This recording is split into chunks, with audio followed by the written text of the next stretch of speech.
시청자 여러분 안녕하십니까? JTBC 특집 제21대 국회의원 선거 후보자 초청 토론회입니다. 4월의 시작, 4월의 첫날입니다.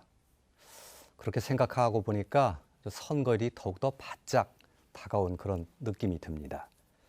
자, 코로나19 때문에 여러 가지 어려움이 많을 줄로 압니다만 이 4년 동안 국민을 대표해서 일할 일꾼을 뽑는 선거인 만큼 관심을 잃지 않았으면 좋겠다, 이런 바람을 가져봅니다.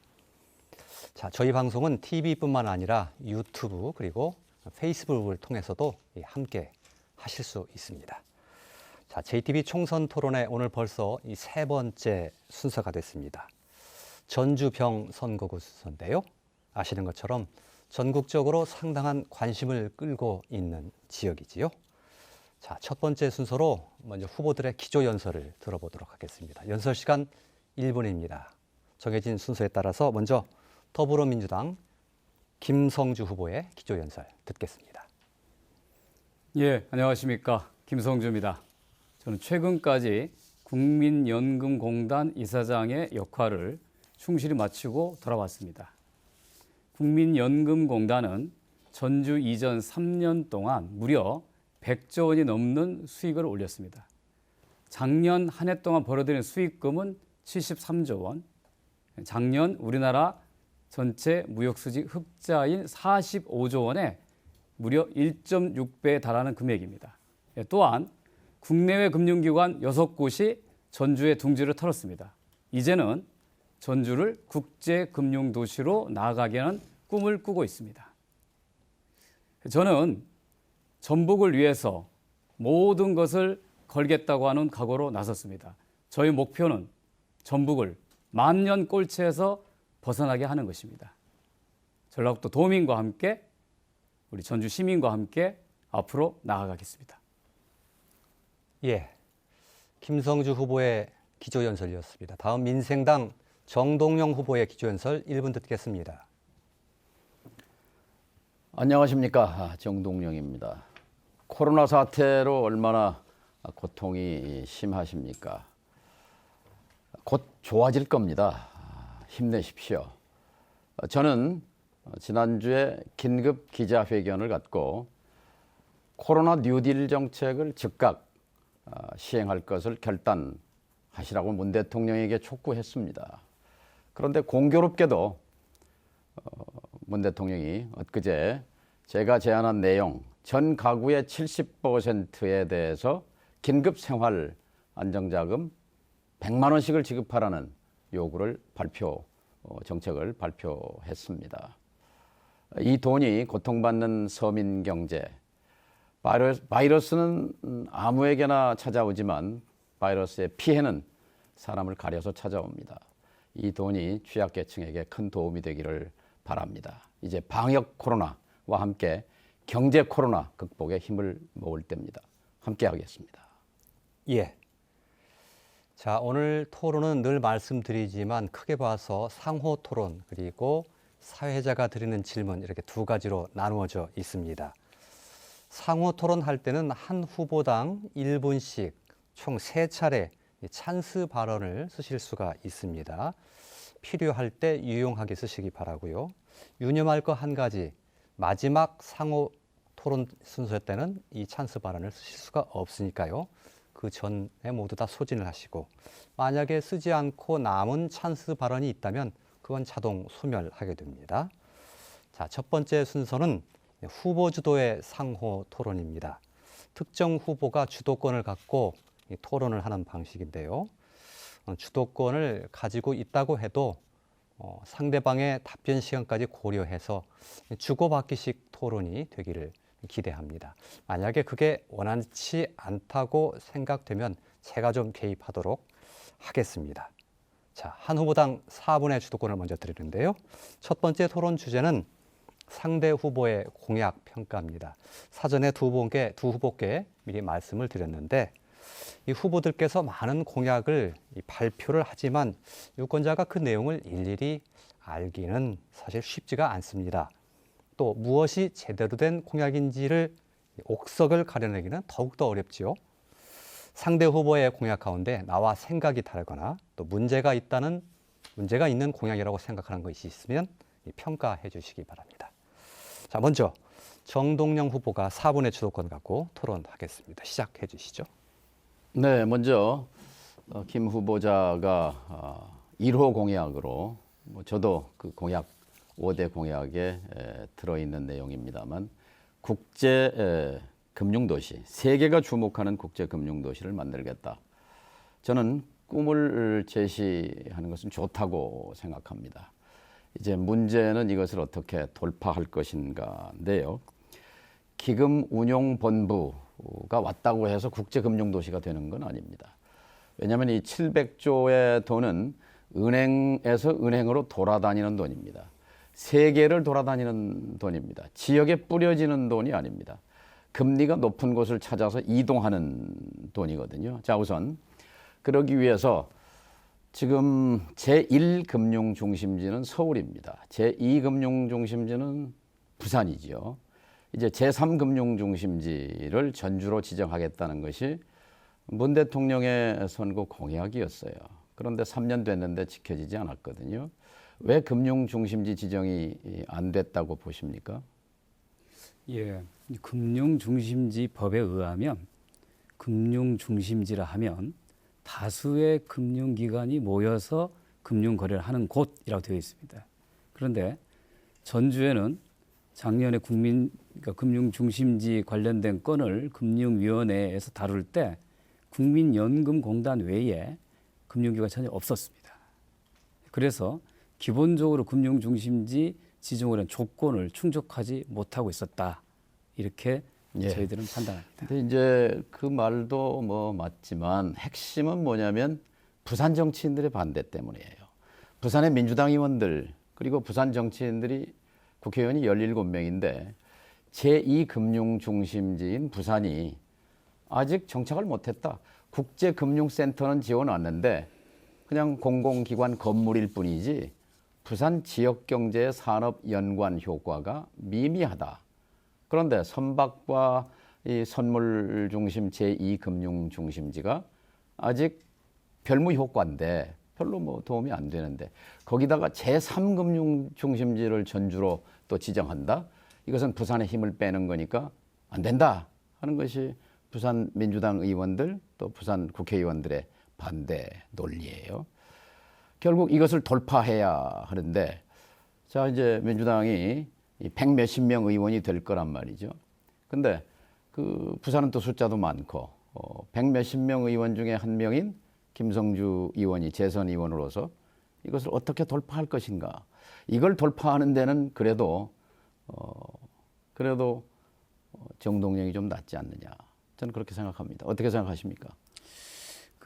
제가 2012년도에 국회의원 되자마자 어떻게 돌파하시겠습니까? 부산의 국회의원 반대를. 되자마자 제가 전라북도 대선 공약 개발단장을 자원해서 만든 공약이 기금본부 전북 이전 공약입니다. 그때 제가 냈던 비전이 서울, 부산, 전주로 있는 금융 트라이앵글을 만들게 되겠다는 겁니다.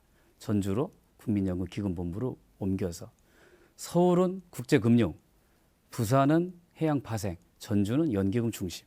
저희가 이 금융중심지 추가 지정 논란이 벌어질 때 30초밖에 안 남았으니까 본인 시간에 좀 보충을 하시기로 하고 결국 부산 정치인들의 반대를 뚫는 것 이것은 고도의 정치력입니다. 돌파력입니다.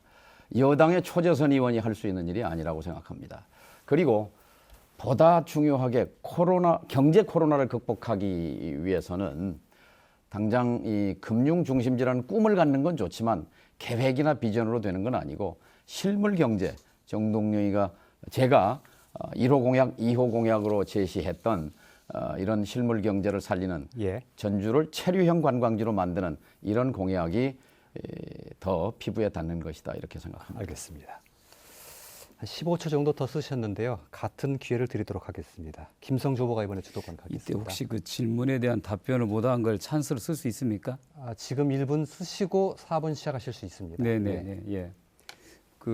우리 이제 정 후보님께서 부산 정치인을 어떻게 설득할 것인가, 그 정치력을 말씀하셨는데 설득이 아니죠. 설득한다고 될 일은 아니죠. 예. 그러니까 이제 서울, 부산, 전주를 있는 금융 트라이앵글이라고 하는 것은 서로 세 개의 도시가 경쟁하는 모델이 아니라 각자 특성 있게 발전하면서 우리나라 전체 금융 산업을 키우는 그런 모델입니다. 부산은 해양 파생으로 가고 전주는 연기으로 가기 때문에 두 도시가 경쟁하지 않습니다. 만약에 부산 지역의 정치인들이나 언론이 그걸 반대했다고 하면 이 내용을 잘 이해하지 못했기 때문이죠. 제가 그 논란이 벌어졌을 때 부산의 어느 의원을 만났습니다. 이런 내용을 충분히 설명했더니 이해한다. 다만 부산 지역의 입장에서는 금융 중심지 지정한 지 10년이 넘었는데 아무 성과가 없다. 특히 전주가 기금본부가 내려온 지 불과 2년 만에 예. 국내외 금융기관이 몇 군데가 온 거에 비하면 부산은 금융공공기관들만 몇 군데 집적했지 실제로 민간 알겠습니다. 금융기관의 이전 사례가 없거든요. 부산 입장에서는 전주를 견제할 수 있겠지만 전주와 부산은 가는 길이 다르다. 알겠습니다. 예. 서로 간에 15초 견제할 상대가 더 아니다라고 얹어서 충분히 설명했고 납득했습니다. 저는 15초 더 얹어서 찬스 발언 쓰신 걸로 하겠습니다. 예, 이제 제가 4분 국회에 들어간다면 시작하시면 되겠습니다. 충분히 예. 시작해 설득할 주실 타이머 자신이 예. 있습니다. 예. 말씀하시죠. 예, 정동영 후보님의 공약을 유심히 봤습니다. 그중에 1호, 2호 공약이 조선 월드파크 1조 원, 또 전주시청사 이전 공약입니다. 다 흥미로운 공약입니다. 문제는 지난번 토론 때 제가 말씀드렸던 것처럼 이 공약에 일관성이 있느냐. 96년도에 처음 국회의원 출마할 때 전주를 동양의 밀란으로 만들겠다고 하셨는데 24년이 지난 지금도 밀란으로 만들겠다는 거예요.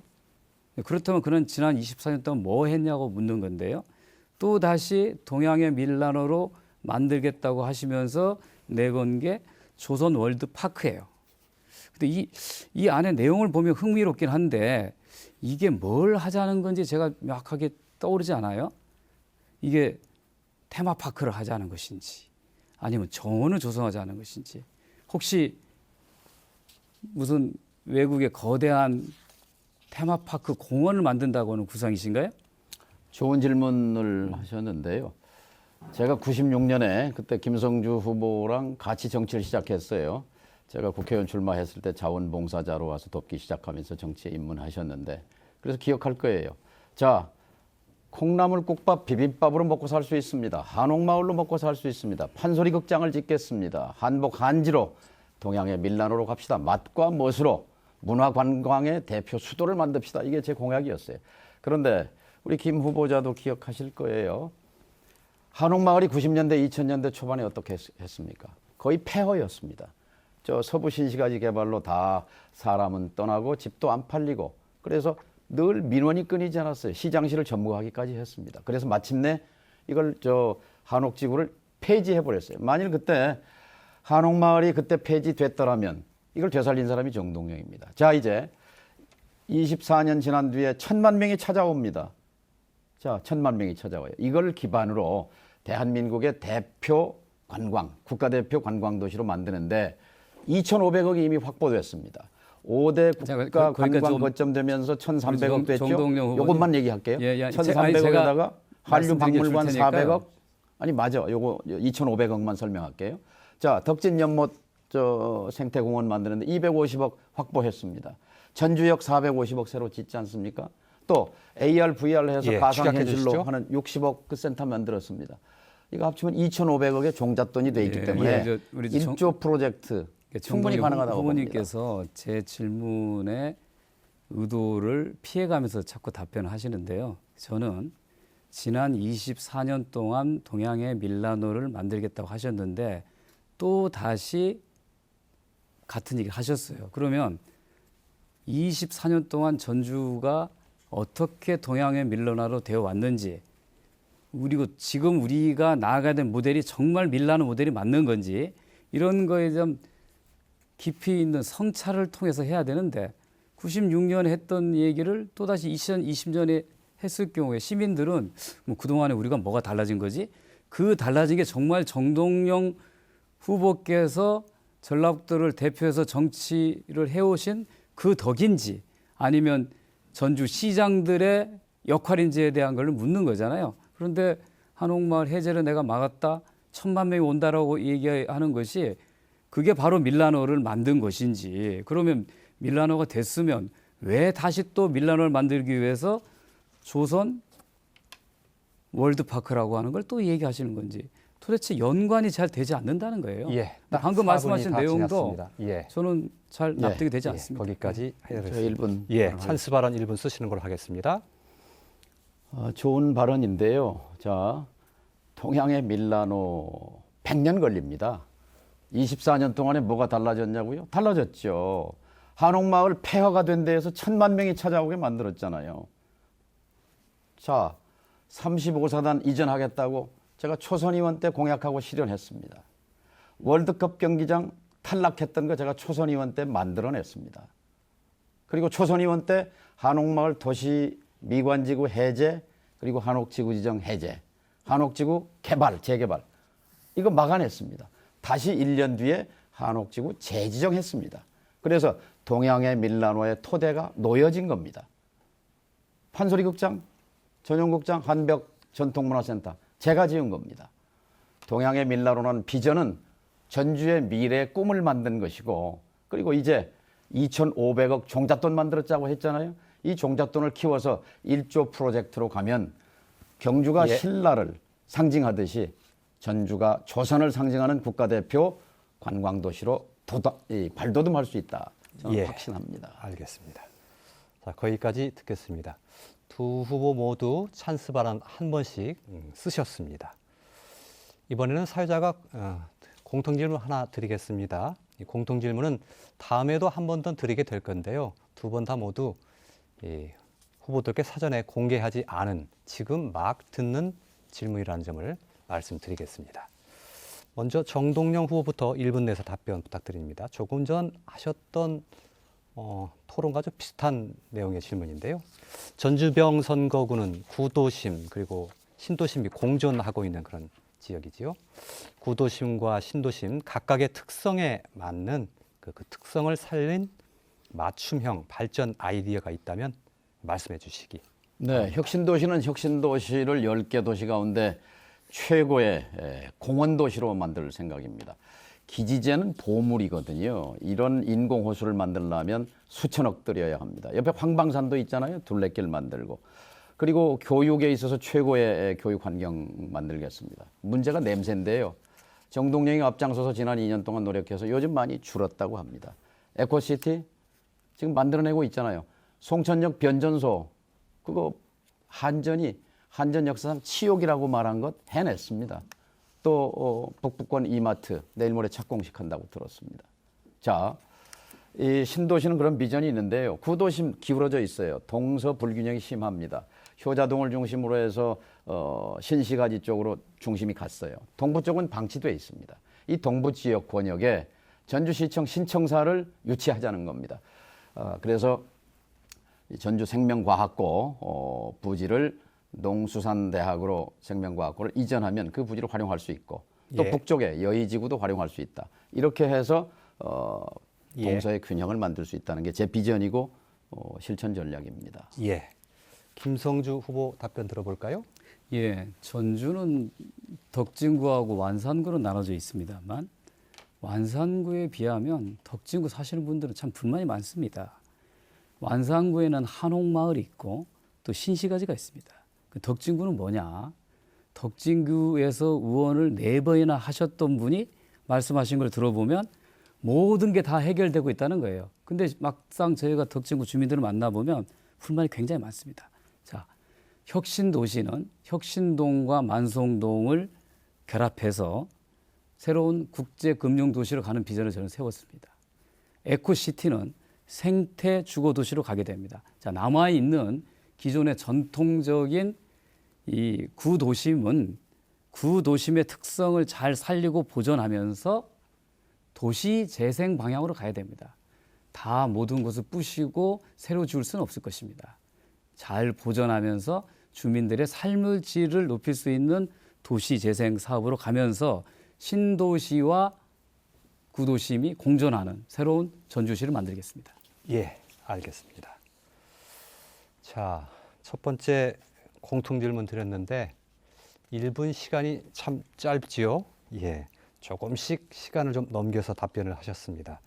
자, 두 번째 상호 토론을 갖겠습니다. 이번부터는 특별하게 정해진 주제가 없습니다. 말씀하시고 싶은 내용을 자유롭게 말씀하시면 되겠습니다.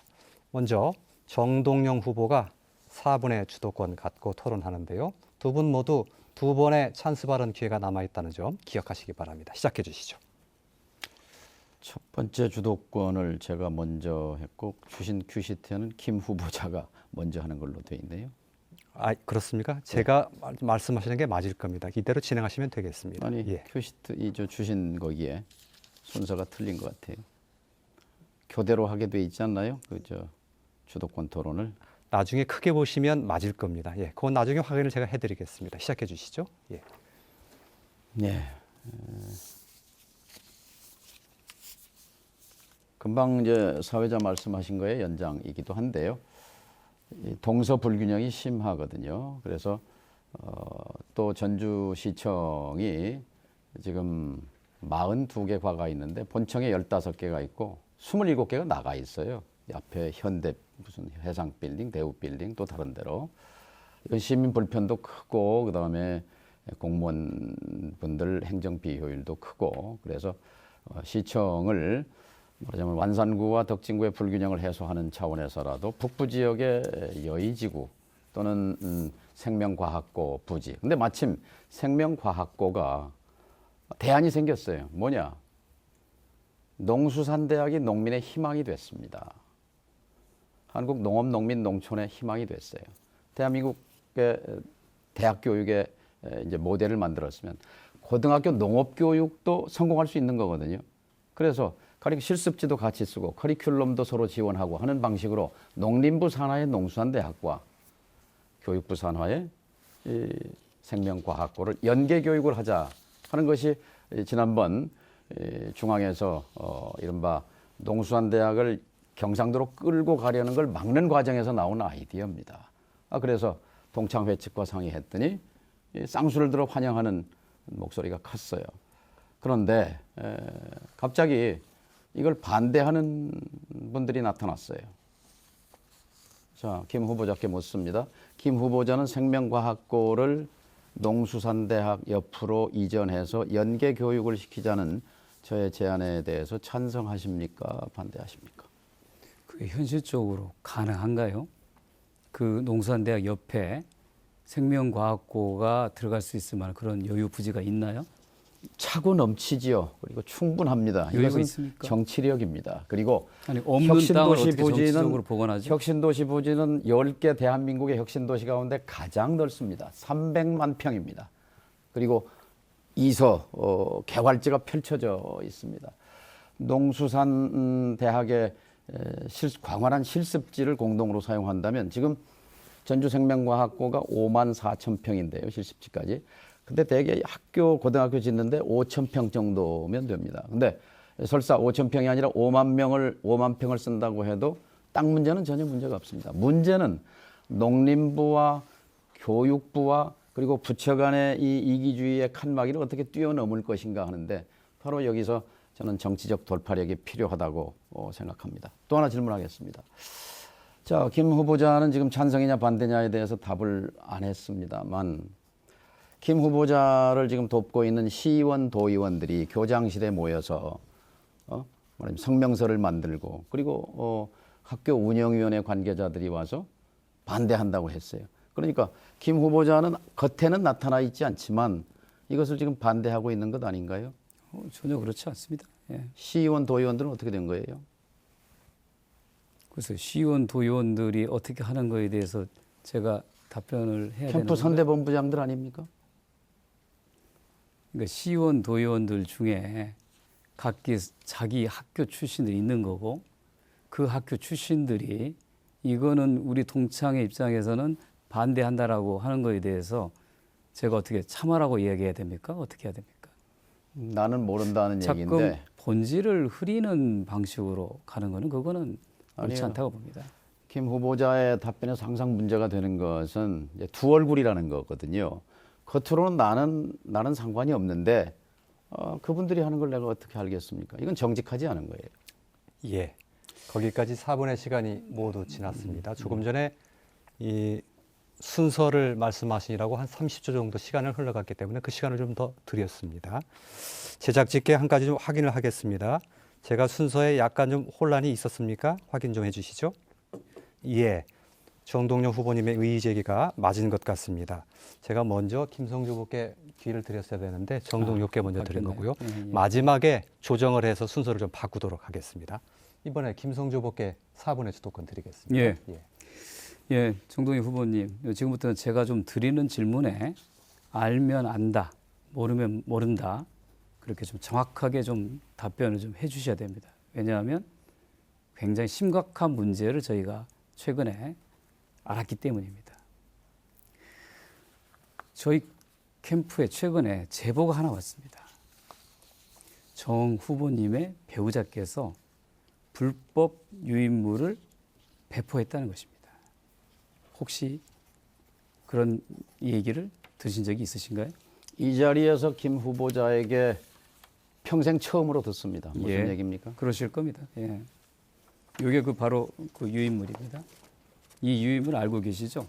우리 정동영 후보님의 2호 공약이 앞뒷면으로 인쇄되어 있는 유인물입니다. 원래는 이게 후보자는 예비 공보물이나 본 공무물 외에는 유권자들에게 전달할 수 없는 것으로 그렇게 제가 알고 있습니다. 만약에 후보님의 배우자께서 사람을 모아놓고 이런 유인물을 배포했다면 이거는 굉장히 심각한 문제가 될 수 있을 것입니다. 전혀 모르고 있다고 말씀하셨기 때문에 후보님께서는 그런 일이 반드시 없었을 겁니다. 그것은요. 제가 사무실에 찾아오시는 분들에게 제 공약을 설명하면서 설명용으로 만든 A4 용지의 설명문입니다. 이것을 갖고 나간 분들이 뭐 다른 분에게 전달했을 수는 있지만 저희가 아내가 받은 제보는 정동영 이것을 후보님의 배포했다고 사무실이 말하는 아닌 것은 제3의 사실이 아닐 거라고 장소에서 벌어진 일을 제가 이 얘기하는 겁니다. 그러니까 후보님께서는 선거 사무소에서 하는 일은 상관이 그건 없죠. 아닙니다. 예, 선거 사무소 하는 일은 아니고요.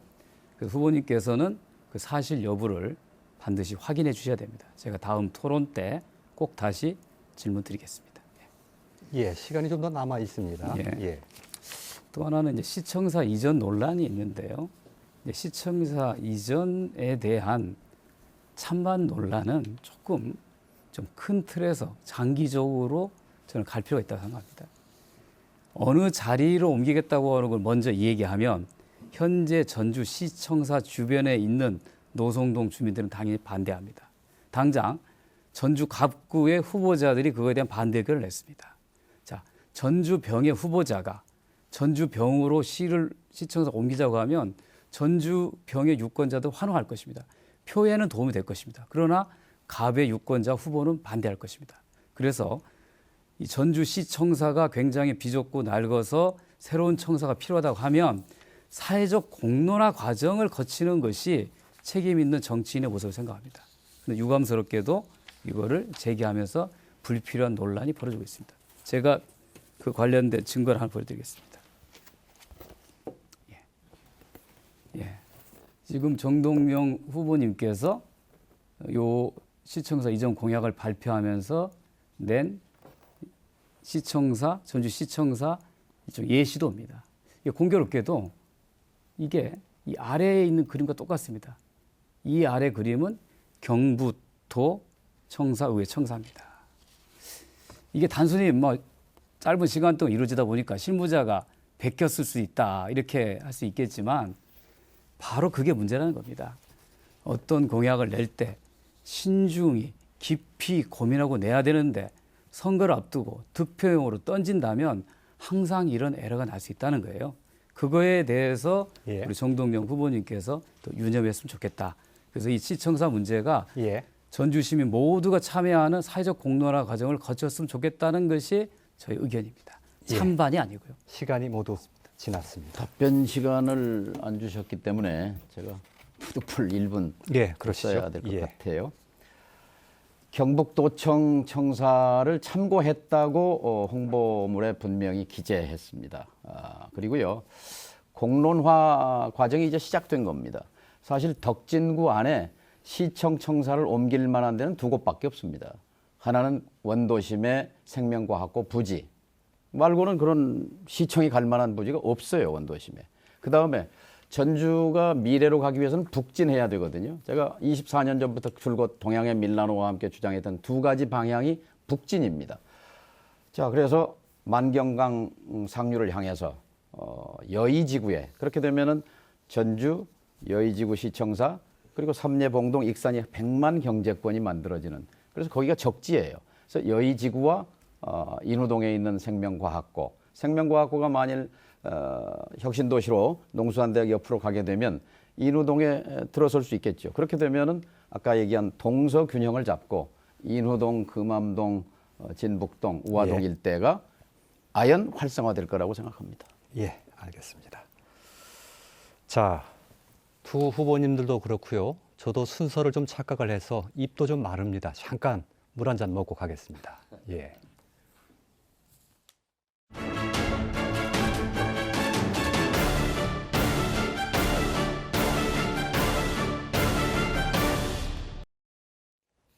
자, 이번에 제가 질문 하나 드리죠.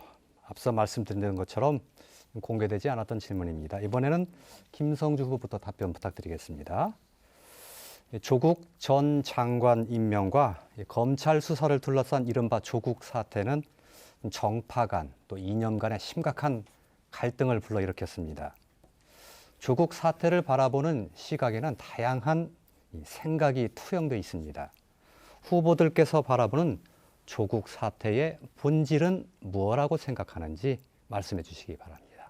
김성주 후보의 답변부터 듣겠습니다. 예, 작년 우리 사회를 가장 뜨겁게 달궜던 게 아마 조국 사태라고 볼 수 있습니다. 제가 어느 모임에 가든지 간에 딱 반절로 의견이 나뉠 정도였습니다. 저는 조국 개인과 그 가족의 얘기가 주로 부각되는 게 조국 사태의 본질은 아니라고 합니다.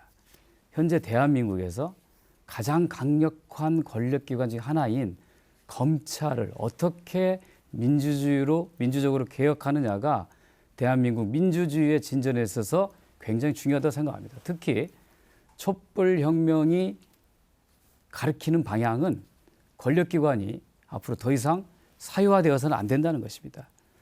그런 목표에 따라서 문재인 대통령이 검찰 개혁을 하기를 원했고 그 일을 성실하게 수행할 상으로 조국 장관을 내려보는 것입니다. 그러나 그 개혁에 반대하는 사람들과 이 개혁을 추진하려고 하는 사람들 간에 치열한 싸움이 벌어진 것이 본질이라고 생각합니다. 예. 이번에는 정동영 후보의 답변 들어보겠습니다. 본질을 물어보셨는데요. 결국 이제 겉다르고 속다르다는 것에 대해서 국민적 분노가 있었다고 생각합니다.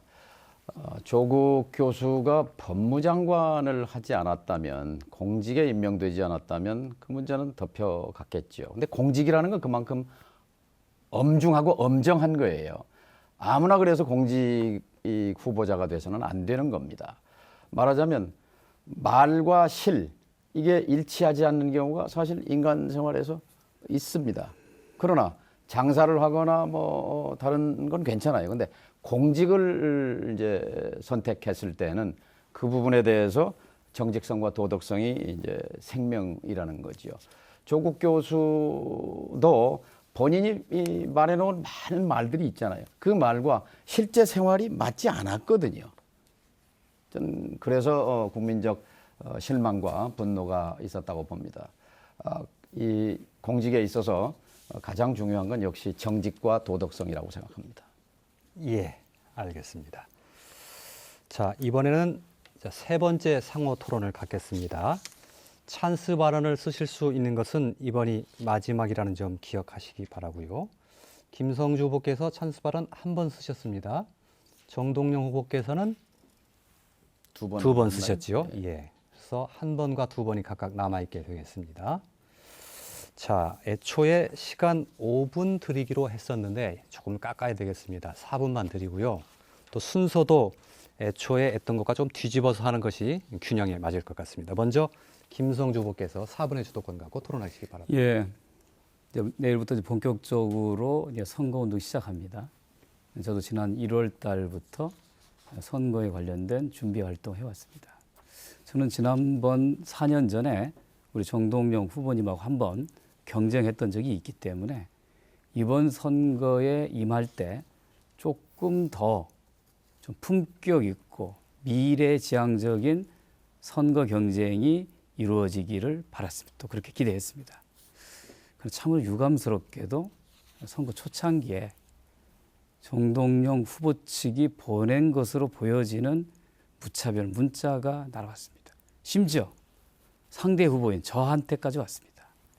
제가 그 내용을 하나 공개를 하겠습니다.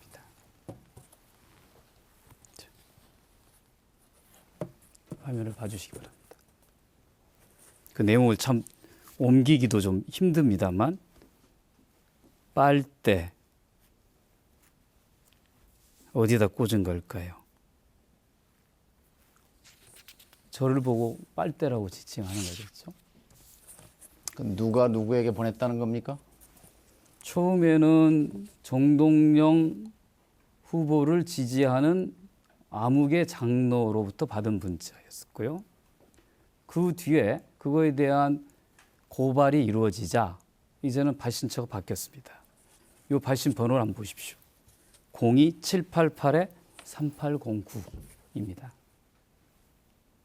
이 번호가 어딘가 저희가 한번 추적을 해봤습니다. 공교롭게도 민주평화당 공보실 번호입니다. 여기를 잘 보시기 바랍니다. 3809.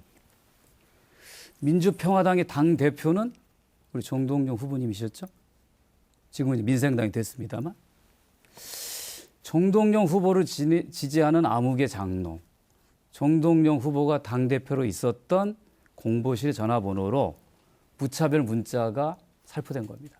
이 지역뿐 아니고 다른 지역에도 갔답니다. 광주에서 받았다는 분도 있습니다. 심지어 상대방 후보인 저한테까지 왔습니다. 예, 답변기도 좀 주시죠. 예. 아니, 마무리하고 한꺼번에 답변해 예. 주겠어요. 더구나 정당은 자기 당원들한테만 문자를 발송할 수 있고, 또 특정 후보를 당선시키거나 낙선시킬 목적으로 문자를 발송하는 것은 저는 불법 행위라고 알고 있습니다. 불법 행위가 될 수도 있는 이런 일이 어떻게 벌어지고 있었던지, 우리 과연 정동영 후보님께서 이 사실을 몰랐던 것인지, 아니면 정 후보님이 지시한 건지, 어떻게 된 건지 정말 궁금합니다. 그 답변해 문자 주십시오. 내용이 아마 민생당 대변인 논평일 것입니다. 정당 활동의 자유는 보장되어 있습니다. 민생당 입장에서는요, 김 후보자가 연금공단 이사장 재직 시절에 비리 의혹과 관련해서 시민단체로부터 고발된 데 대해서 이런 제목의 논평을 낸 적이 있습니다. 김성주 이사장 국민연금에 빨대 꽂았는가? 라는 게 논평의 제목입니다. 정당 대변인을 할 수 있는데 그 정당 그 대변인의 정당의 논평을 공당의 공보실에서 정당 당원들에게 당원이 알려준 아닌 겁니다. 사람에게, 일반 주민들에게 문자를 보낼 수가 없는 걸로 알고 있습니다. 심지어 당원들에게 저는 한 걸로 민생당 압니다. 당원, 민평당, 민생당 당원이 아니라 민주당 당원이지 않습니까? 민주당 후보인데 어떻게 저한테 이 문자가 올 수 있냐는 거죠. 국민의 세금으로 운영되는 정당의 국고 보조금을 이런 특정 후보의 낙선 또는 당선을 목적으로 쓸 수 있느냐, 이거를 제가 여쭙는 겁니다. 거기에 핵심은요, 달을 손가락으로 가리킬 때 손가락이 문제가 있다고 말하는 방식인데요. 달이 문제죠. 달이 이그러졌는가 보름달인가, 그것을 묻는 역시 거죠. 정동영 4분의 후보님께서 시간이 이 모두 문제를 지났습니다. 결국 김성주 피해 의원님. 가시는군요. 예. 알겠습니다. 찬스 예. 발언 기회가 2번 남아 있습니다. 자, 자, 이번에는 그러면 정동영 예. 후보께 찬스 발언을 쓰시겠습니까? 찬스반 지금 마저 예. 하고 2분을 연거푸 쓰시겠습니까? 예, 아니면 그거는 제가 예. 판단해서 하겠습니다. 자, 정동영 후보님, 저는 지난번에 제가 이 토론에서, 앞선 토론에서 말씀드릴 때 정동영 후보님에 대해서 후배로서의 존경과 예의를 유지하겠다고 생각했습이다.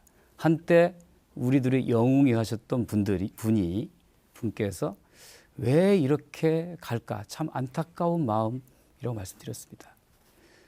제가 앞에서 둘은 너무 서로를 잘 알고 있습니다. 서로의 생각을, 서로의 삶을. 그런데 선배가 후배를 또는 후배가 선배를 인격적으로 공격해서 어떤 표를 얻어보려고 하는 생각을 정말 하고 있을까? 저는 아니라고 생각합니다. 지금 이 순간부터라도 이런 불법적인 행위 중단해 주십시오. 혹시 정 후보님을 돕는 분들이 그런 유혹을 갖고 있다면 따끔하게 충고하셔서 그렇게 하지 말자. 나와 김성주 후보는 10년 같이 일한 동지다. 우리는 비록 당이 서로 달라서 경쟁하지만 1분은 지났습니다. 이런 일로 서로 얼굴 붉힌다면 그거는 전라북도와 전주에 부끄러운 일이 될 것이다라고 잘 좀 타일러 말씀해 주시기를 간곡하게 부탁드립니다. 예, 거기까지 찬스 발언 2번을 쓰신 걸로 하겠습니다. 예. 다음에 정동영 후보가 4분 4분 쓸 수 예, 있나요? 예, 그렇습니다. 예. 뭐 연금공단 관련해서 이제 뭐 얘기가 나왔으니까 묻겠습니다. 연금공단이 투자한 회사의 자회사에 김 후보자의 형님이 경영 고문으로 갔다면 이것은 굉장히 부도덕한 일입니다. 있을 수 없는 일이라고 생각하는데 있을 수 있는 일이라고 생각합니까? 있어서는 안 될 일이라고 생각합니까? 구체적인 사실을 들어서 말씀해 주십시오. 다우기술, 키움증권그룹은 국민연금이 10%, 5%씩 투자한 관련이 있는 회사입니다. 그 회사의 자회사, 생체 인증 기술을 하는 그 자회사 키카라고 있는데 거기에 경영 고문이 김 후보자의 큰 형님입니다. 또 그 회사는 국민연금과 계약을 체결한 상태입니다. 저는 부도덕하다고 생각합니다. 취업 비리로 얼마나 많은 정치인들이 지금 비난받고 국민적 분노의 대상이 됐습니까? 그 사실은 맞습니까? 처음 듣는 얘기입니다. 그것도 모릅니까? 그렇습니다. 시도의원들이 모여서 반대한 것도 나와는 상관이 없고 모르고 형님이 어디 가서 무슨 일을 하는지도 모릅니까? 아니 정 후보님이 대표로 있는 공보실에서 보낸 문자도 모른다고 하시지 않습니까? 아니 당 대변인 논평을 보낸 거예요. 자, 두 번째 질문하겠습니다. 자, 국민연금은 국민의 노후 자금을 안정적으로 관리하는 곳입니다. 그런데 김 후보자는 2년 만에 중도 사퇴했어요. 이 국민연금 이사장을 노력해서 갔을 때 이거를 총선에 나오는데 이용해야 되겠다 하고 갔습니까? 국민연금에 대한 사명감으로 갔습니까? 당연히 사명감으로 갔죠. 그러면 3년간 마치지 않고 중도에 사퇴한 것은 그것은 무책임한 것 아닌가요?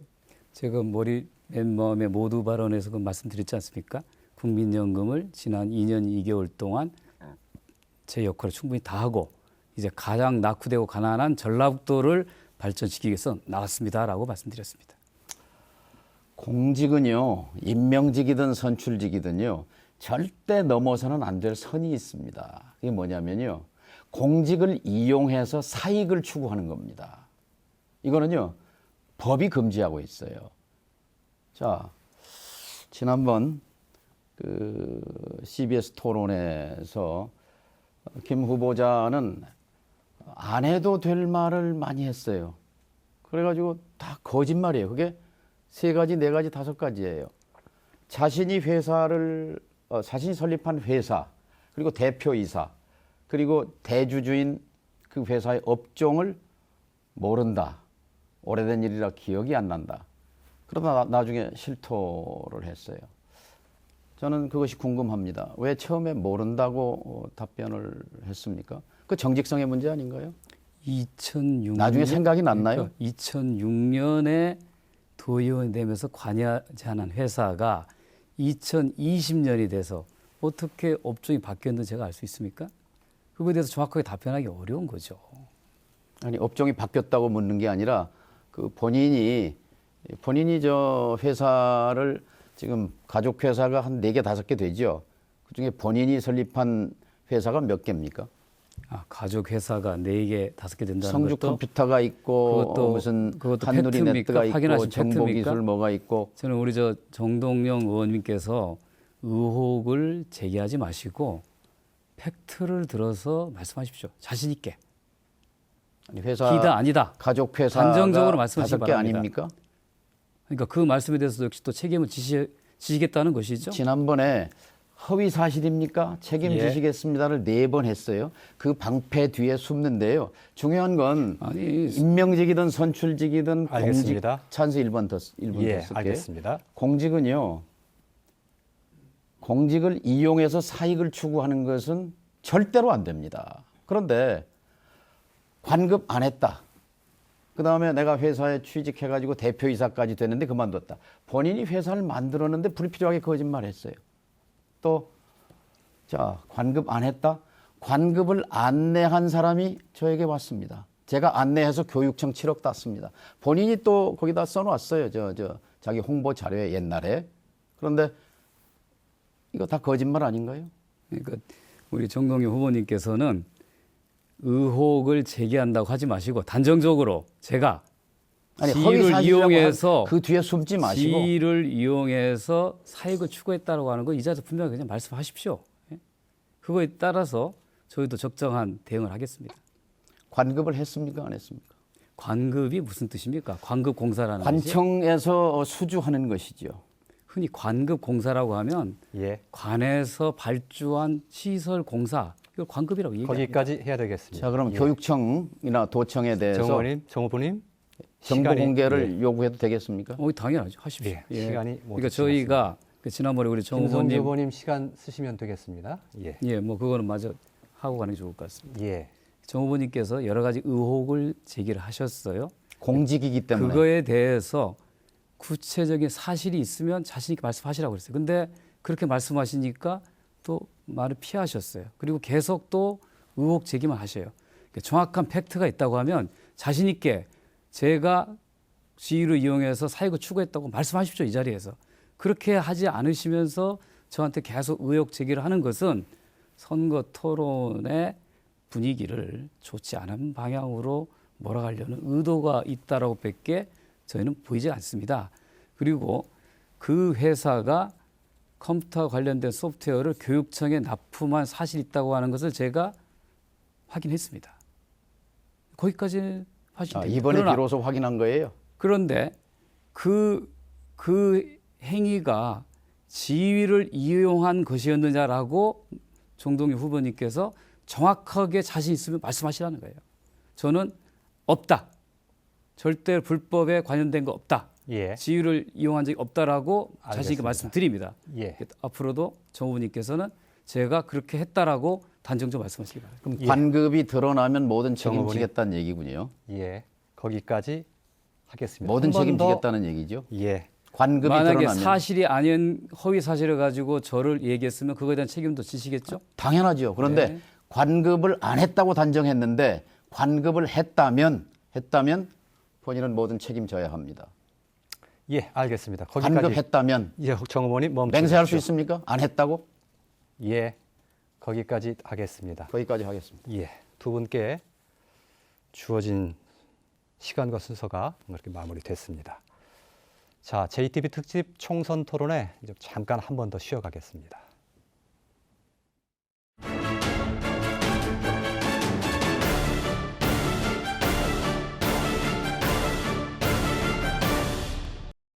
예. 마지막 상호 토론 갖겠습니다. 이번에도 애초에 5분 약속했던 시간에서 1분 좀 줄여서 4분씩 진행하도록 하겠습니다. 자, 이번에도 역시 김성주 후보가 먼저 4분 주도권 행사하시죠. 예, 이제 좀 정책적인 문제로 좀 가겠습니다. 자, 정동영 후보님께서는 96년에 처음에 국회 출마하면서 전주를 동양의 밀라노로 만들겠다고 하셨습니다. 그리고 지금도 동양의 밀라노로 만들겠다고 하셨어요. 좋습니다. 저도 밀라노를 가본 적이 있습니다. 좋은 도시입니다. 최근에는 코로나 사태 때문에 어려움을 겪고 있긴 하지만 좋은 도시입니다. 저는 대신 밀라노와 같은 도시 대신에 전주가 앞으로 나아가야 될 것은 금융도시라고 생각했습니다. 그래서 작년 5월에 국민연금공단 이사장 재직 시절에 미국의 살럿이라는 도시를 갔습니다. 이 살럿이라는 도시는 미국의 노스캐롤라이나 주에 있는 원래는 한 인구 40만 정도 되는 전주와 비슷한 전형적인 농업 도시였습니다. 이 도시가 뱅크 오브 아메리카 본사가 자리를 잡으면서 불과 10년 만에 인구가 87만 명, 금융업 종사자가 9만 명에 달하는 미국의 뉴욕에 이은 제2의 금융도시가 되었습니다. 저는 전주가 국민연금을 기반으로 이런 샬럿과 같은 도시로 가는 것이 옳다고 생각합니다. 근데 정동영 후보님께서는 지금도 24년 전에 말씀하셨던 밀라노만 계속 반복하셔요. 자, 밀라노로 길로 갈 것이냐, 샬럿의 길로 갈 것이냐. 정동영 후보님께서 여전히 밀라노를 고집하시겠습니까? 밀라노지요. 그리고 샬롯도 들려갈 필요가 있는데요. BOA가 샬롯으로 제가 거기 살았습니다. 노스캐롤라이나에. 거기는 뱅크 오브 아메리카와 함께 유관 금융기관들이 대극하면서 2만 5천 명입니다. BOA 본사 직원만. 연금공단이 지금 얼마죠? 한 전주 근무자가 한 1,100명, 전국적으로 7,400명입니다. 1,100명 근무자가 지역 경제에 미치는 효과는 제한적이라고 생각합니다. 아까 국민연금 기금은 700조지만 은행에서 은행으로 전 세계를 떠돌아다니는 돈이라고 했잖아요. 그거는 꿈을 갖는 건 좋습니다. 그런데 그것으로 금방 전주가 천지개벽할 것이라고 믿는 것은 순진합니다. 그리고 이것은 계획과 비전만 갖고 되는 게 아니라요. 우선 부산이 반대하는 제3금융 중심지를 뚫어야 하는 그것이 관문이에요. 제 주도권 토론이니까요. 제가 질문한 것보다는 짧은 시간을 쓰셔야 그래 제가 토론할 수 있지 않습니까? 그러니까 조금씩 좀 줄여주십시오. 예. 자, 그렇다고 하면 우리 정동영 후보님께서 처음에 기금본부 전북 이전이 결정됐을 때 저한테 전화 걸어와서 이거는 굉장히 큰 것이다. 그거 이뤄낸 거에 대해서 대단히 노고를 취한다고 하신 것은 그 당시에는 그런 생각을 못 하셨던 건지 아니면 지금 문재인 정부 등장한 지가 3년이 됐고 기금본부 내려온 지가 지금 한 이제 뭐 2년여 됐고 그 정도 됐는데 그럼 아직 시간이 짧은 거라고 생각하지는 않습니까? 미국의 살럿이라는 도시는 제가 10년 만이라고 얘기했습니다. 지금 기금본부가 내려온 지 이제 만 3년째 됐습니다. 그 사이에 6개의 국내 금융기관이 전주로 왔습니다. 올해 국민연금공단은 국내 금융기관 이전 목표가 30개라고 합니다. 이것이 자꾸 더 5년, 10년 늘어나서 수백 개의 금융기관들이 전주에 둥지를 틀게 된다면 밀라노보다도 더 확실한 샬럿 모델이 전주에 성공할 수 있는 거 아니겠습니까? 그런데도 굳이 국민연금은 비중이 낮은 것이고 우리는 샬럿보다는 밀라노 가야 된다고 하는 것을 계속 강조하시겠는가라는 것을 묻는 겁니다. 저는 그렇게 말한 적이 없어요. 금융 중심지 지정을 통해서 국제 금융 도시로 가자는 것도 제 5대 공약입니다. 그리고 우리 김 후보자가 거기에 기금운용본부를 이전하는데 힘을 보탠 것에 대해서 높이 평가합니다. 그리고 전문가가 아닌데도 불구하고 비교적 업무를 무난하게 한 것에 대해서도 평가를 하는 입장입니다. 알겠습니다. 거기까지 해야 되겠습니다. 예. 막바지에 달아서요. 시간을 좀 정확하게 지켜주셔야 되겠습니다. 정동영 후보의 4분 주도권 토론입니다. 저는 지난 4년 동안 동네 골목골목을 땀으로 적셨습니다.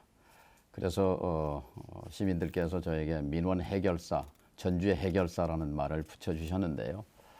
김 후보자가 어디 인터뷰한 데를 보니까 정치는 민원 해결이 아니다. 비전 실천이다. 하고 했는데요. 반은 맞고 반은 틀립니다. 그러니까 큰 일과 국가적인 대사와 이 동네 작은 일이 둘이 아니라 하나라는 것을 지난 4년 동안 깨달았습니다. 작은 일을 열심히 하는 것이 국가적 대사를 잘 할 수 있는 지름길이기도 하지요. 언골에 바위 덩어리가 떨어졌을 때 밤 12시에 달려갔습니다. 그리고 재난안전처를 쫓아가서 60억 갖다가 그 동네를 반듯하게 해놓았습니다. 덕진 세무서 앞에 통행로가 없어서 몇십 년 불편했습니다. 세무서장 만나서 담판해서 앞에 통행로 인도 뚫었습니다. 시의원이냐는 비아냥도 있었습니다만 시의원 일과 국회의원 일이 어찌 통하지 않는 일이 어디 있겠습니까? 또 전당리 농민들의 농로 개설 수십 년 맥힌 민원 뚫어드렸습니다. 혁신도시 아파트의 지하 엘리베이터가 그 문제 생겨서 가서 그 문제 해결해 드렸습니다. 예를 들면 우화동 선변 아파트 LH 아파트에서 쫓겨나게 될 아파트 주민 문제 해결해 드렸습니다. 35사단 이전 아까 그런 말씀했습니다. 큰 문제도 중요하지만 이런 동네 작은 일 지난 4년 동안 땀으로 적셨습니다. 자, 우리 김성주 후보 민원 해결이 국회의원이 해야 할 일입니까? 어떻습니까? 거기에 대한 해야 할 일의 하나로 생각합니다. 그러나 하나죠. 예. 그래서 송천동 변전소 얘기를 하면 김성주 후보자가 19대 있을 때 그게 착공했어요. 그때 김 후보자는 그것을 방관했습니다. 그런데 주민들은 절대 반대했어요. 저는 주민 편에 섰습니다. 송천 변전소를 중단시키고 이전시켰습니다. 한전 관계자들이 그런다고 그래요. 한전 역사상 치욕이다. 짓던 변전소를 중단하고 다른 데로 옮긴 것은 6월 1일 날 이제 탄소산단 변전소에서 송천동으로 전기가 옵니다. 또 전주역 김성주 후보자가 19대 국회의원일 때 철도 중장기 발전 계획에서 전주 빠졌습니다. 빠진 거를 하려니까 얼마나 힘들겠습니까? 예. 불가능한 일이었어요. 답변 기회 그런데 좀 주시면 그거, 어떻겠습니까? 해냈습니다. 어쨌든 450억인데요. 자, 450억 갖고 전주의 명품역 되기가 어렵습니다. 적어도 200~300억은 더 보태야 합니다. 증액해야 합니다. 자, 김성주 후보자. 가령 전주역 짓는데 200~300억 증액 필요하다 그러면 관철할 능력이 있습니까? 뭐 저는 있습니다. 예. 더구나 이제 여당의 재선 의원이 되는 거 아니겠습니까? 예, 그 이상도 그래요. 하겠습니다. 예. 한류박물관 400억 중앙정부가 안 된다고 했습니다. 시에서 지라고 그랬습니다. 시에 돈이 없잖아요. 그래서 기획재정부와 담판하고 작년 말 4+1 예산으로 7조 6천억. 전라북도가 해방 후에 예산으로 1등한 건 올해가 처음입니다. 7조 6천억. 정부 여당이 국회에 9월 달에 가져온 예산은 6조 7천억이었어요. 6조 7천억 전라북도에 줘라 하고 가져왔는데 어쨌든 연말에 7조 6천억 만들었습니다. 19대 국회 때 김성주 의원이 3천억, 4천억 4년 동안 오른 걸로 압니다. 4년 동안 1조 6천억이 올랐습니다. 이것이 힘 있는 정치의 본질이라고 생각합니다. 그래서 저는 그동안 벌려놓은 일, 해놓은 일을 마무리할 사람은 정동영이다 이렇게 생각합니다. 그리고 탄소산단 이것도 불가능한 일이었습니다. 환경영향평가에서 부정평가를 받았기 때문에 예. 이것도 뚫어낸 사람이 정동영이라는 것 1,800억짜리 국가산단 예. 말씀드리고 싶습니다. 예. 답변할 시간이 없는 거죠. 예, 그렇습니다. 예. 혹시 필요하시면 마무리 연설을 활용하실 것을 권해드리겠습니다. 자, 때로는 뜨거웠고 또 때로는 가시도 친 그런 토론이었던 것 같습니다. 이제 마무리 연설만 남아 있는데요. 마무리 연설은 기조 연설했던 것과 순서 거꾸로 좀 하겠습니다. 정동영 후보의 마무리 연설 1분 듣겠습니다. 저는 김대중 대통령 시대부터 민주정권을 지지하고 돕는데 앞장선 사람입니다. 노무현 대통령을 만드는데 1등 공신이 누구였습니까? 정동영이라고 다 말합니다. 저는 문재인 대통령을 지지합니다. 문재인 대통령의 개혁이 성공하기를 지지하고 또 지원해 왔습니다. 자, 그런데 문제는 그 다음입니다. 문재인 시대 이후에 민주정권 창출에 누가 더 큰 역할을 할 수 있겠는가? 전라북도를 초재선 의원으로 싹쓸이 했을 때 다음 정권 창출에 무슨 역할이 가능하겠는가? 라고 생각합니다. 그리고 또 전주 발전, 전북 발전을 위해서 정동영을 조금 더 부려먹으시는 것이 전주 시민들께 도움이 되지 않겠습니까? 하나, 다음 민주정권 창출에 정동영이가 큰 역할을 하겠습니다. 그리고 전주 발전 큰 모습 역할 하겠습니다. 감사합니다. 예, 1분 지났습니다. 정동영 후보님 지난 4년간 정말 땀을 적시면서 열심히 일하셨습니다. 그거에 대해서 칭찬드립니다. 그러나 국회의원은 그보다도 더 큰 일을 할 수 있는 힘을 가지고 있습니다. 저는 야당 초선 의원 시절 국민연금법을 고쳐서 기금본부를 전북으로 내려오게 했습니다. 또 탄소산업법을 발의 통과시켜서 전주가 탄소 소재 산업의 메카가 되게 만들었습니다. 국회의원은 법을 만드는 사람입니다. 예산은 정부가 편성합니다. 당정 협의를 통해서 이제 저는 여당의 국회의원이 된다면 예산이면 예산, 법안이면 법안, 사업이면 사업, 힘있게 전라북도의 발전을 이끌겠습니다. 이제는 바꿀 때가 되었습니다. 저 김성주가 앞장서서 전주의 전라북도의 미래를 책임지겠습니다. 저를 선택해 주십시오. 고맙습니다. 예, 두 후보 수고하셨습니다. 토론 마쳐야 될 시간인데요. 계속해서 말씀드리고 있는데 일부 민주당 후보들이 이 토론에 참석을 거부하고 있습니다. 다른 일정이 있어서 어렵다, 또 지역이 넓어서 안 된다, 이런저런 이유를 들고 있는데 더 많은 유권자들을 만나야 되고 전국 방방곡곡을 누벼야 하는 대선 후보들도 수차례의 토론을 거칩니다. 이런 후보들에게 비교 검증이 필요하듯이 총선 후보들도 마찬가지 아니겠습니까? 토론회 나와주시기 바랍니다. 후보 검증, 비교 검증 받으시기 바랍니다. 한 가지 더, 익산 갑 선거구의 민주당 김수흥 후보가 애초에 불참 의사를 번복하고 토론회에 참석하기로 결정했다는 반가운 소식도 알립니다. 예고드립니다. 내일 저녁 6시 40분에는 남원 임실 순창 선거구 토론회가 생방송됩니다. 오늘 순서는 여기서 이렇게 접겠습니다. 시청자 여러분 고맙습니다.